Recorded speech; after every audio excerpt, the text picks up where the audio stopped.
ध्येय टीवी के daily MCQ कार्यक्रम में आप सबका स्वागत है। शुरू करते हैं आज का पहला सवाल। इंडियन नेशनल कार्टोग्राफिक एसोसिएशन की 42वीं अंतर्राष्ट्रीय कांग्रेस का आयोजन कहां हुआ है? आपके ऑप्शंस हैं ए नई दिल्ली, बी भोपाल, सी देहरादून या फिर डी भुवनेश्वर।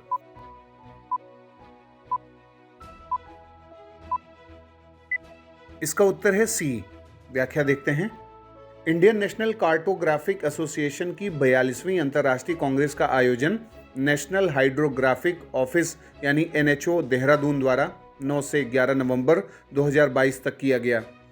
9 नवंबर 2022 को उद्घाटन सत्र के मुख्य अतिथि उत्तराखंड के राज्यपाल महामहिम लेफ्टिनेंट जनरल गुरमीत सिंह थे। भारत सरकार के मुख्य हाइड्रोग्राफर वाइस एडमिरल अधीर अरोड़ा INCA के वर्तमान अध्यक्ष हैं। कार्टोग्राफी के अत्याधुनिक स्वरूप पर काम करने वाले नौसेना हाइड्रोग्राफिक विभाग के कार्मिक 1979 में इसकी स्थापना के बाद से INCA में सक्रिय हैं। नेशनल हाइड्रोग्राफिक ऑफिस ने इससे पहले 1 से 3 नवंबर 2017 तक देहरादून में 37वें INCA कांग्रेस का आयोजन किया था। INCA की स्थापना वर्ष 1979 में हुई थी और यह कार्टोग्राफी के क्षेत्र में 3000 से अधिक आजीवन सदस्यों और संस्थागत सदस्यों के साथ सबसे बड़े संगठनों में से एक के रूप में सामने आया है। अब बात करते हैं दूसरे सवाल की। किन दो देशों के बीच गरुड़ 7 संयुक्त वायुसेना अभ्यास हुआ है? आपके ऑप्शंस हैं ए भारत और ब्रिटेन, बी भारत और रूस, सी भारत और फ्रांस या फिर डी भारत और जर्मनी।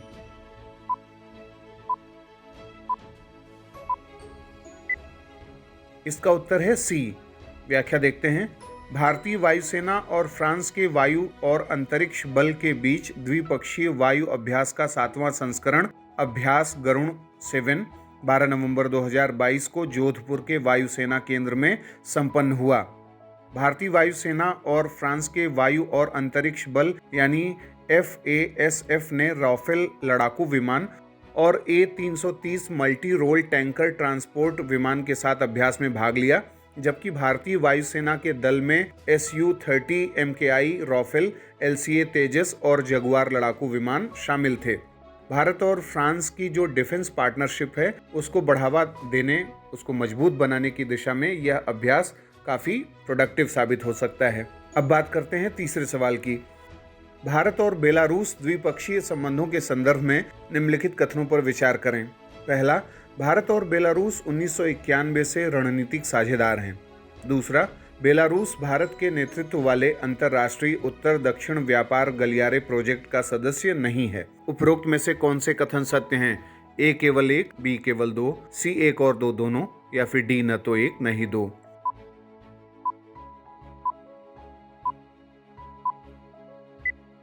इसका उत्तर है ए। व्याख्या देखते हैं। व्यापार, आर्थिक, वैज्ञानिक, तकनीकी और सांस्कृतिक सहयोग पर भारत बेलारूस अंतर सरकारी आयोग यानी इंटर गवर्नमेंटल कमीशन के 11वें सत्र का 10 नवंबर 2022 को नई दिल्ली में आयोजन हुआ।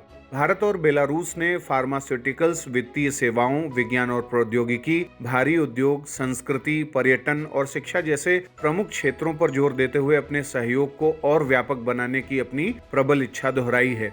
गौरतलब है कि भारत और बेलारूस 1991 से रणनीतिक साझेदार यानी स्ट्रेटेजिक पार्टनर हैं और दोनों देश कई क्षेत्रों में सहयोग करते हैं। इसके अलावा अगर बात करें international north south trade corridor project की, तो बेलारूस उसका सदस्य है और भारत इस प्रोजेक्ट का संस्थापक सदस्य है। रूस, भारत और ईरान इसके संस्थापक सदस्य हैं और यह 13 सदस्यीय परियोजना है, यानी 13 सदस्य देश इसमें शामिल हैं। अब बात करते हैं चौथे सवाल की। Civil air navigation services organisation Asia प्रशांत सम्मेलन का आयोजन कहाँ किया गया है? A Maharashtra, B Madhya Pradesh, C Gujarat या फिर डी गोवा।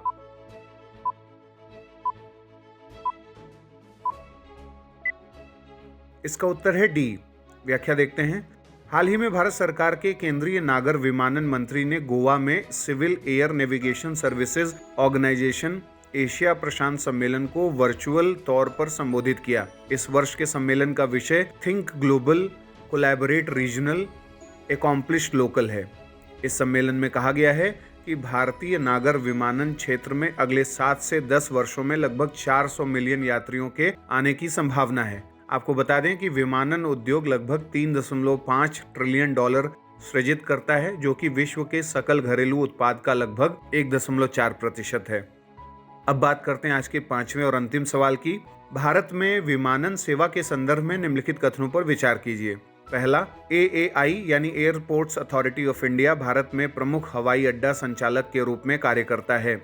दूसरा, AAI 133 हवाई अड्डों के प्रबंधन के लिए जिम्मेदार है, जिसमें 24 अंतर्राष्ट्रीय हवाई अड्डे, 78 घरेलू हवाई अड्डे, 10 कस्टम हवाई अड्डे और 21 सिविल एन्क्लेव के प्रबंधन कार्य शामिल हैं। उपरोक्त में से कौन से कथन सत्य हैं? A केवल 1, B केवल 2, C 1 और 2 दोनों, या फिर D न तो 1 न ही 2।